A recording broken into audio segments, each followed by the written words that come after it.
Hi everyone, welcome back to Novel Nomad and welcome to my book lovers jaunt in Paris.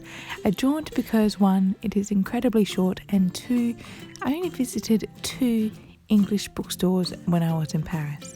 But as you can see, I had an absolutely magnificent stay within the City of Love and it was just stunning. This is Sainte-Chapelle. So whilst Notre Dame is not available for tourists, I highly recommend going here. It is just majestic. But the very first bookstore that I went to was the Red Wheelbarrow, and this is such a sweet and adorable little store. Not only is it just beautiful and filled to bursting with some fabulous English books, but the owner, the proprietor, is such a wonderful person. I think we chatted to her for like a good 30 minutes. This was highly recommended to me by a wonderful Instagrammer called Kemi. I'll link her down below. But we had such a wonderful visit to this little store.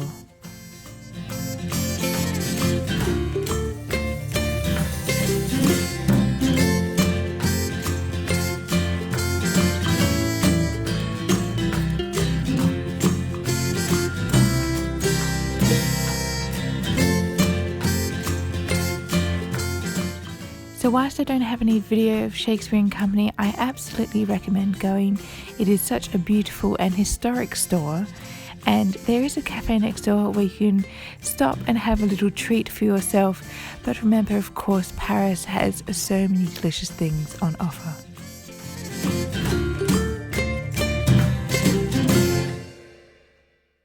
Hi everyone, so unfortunately with Shakespeare & Co, they did have quite a lot of signs up saying to take no photos, no videos in the store, because the store gets so busy and they just didn't want people coming in for tourist photos rather than actually coming in to buy books.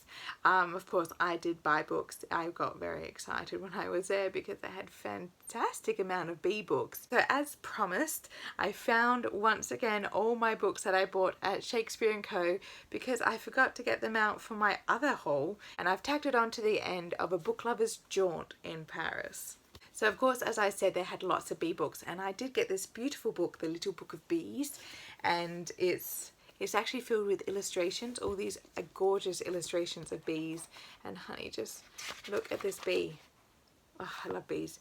So not only does this make a great gift because it's so pretty and it's filled with wonderful level of detail, it also has interesting facts and figures about bees around the world, and it's highly educational at the same time. So it's a perfect gift for Christmas.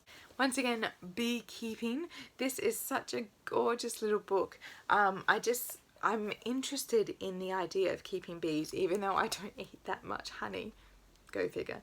But I'm just interested in the thought of it. So I thought if I get a very small little book that will start helping me, understand about beekeeping, I think that would either help me decide if I do want to go ahead with the scheme or not. Next, within the scope of my nature reading, I got Buzz, Sting, Bite, Why We Need Insects by Anne Servadup-Thigson. And what I love about this book is it's actually quite humorous, and it goes into why all these creepy crawlies and things that we're made to see as disgusting, why they are in fact inherently good, and what they do for our environment and why we need them around. So this is yet another wonderful addition to my nature reads.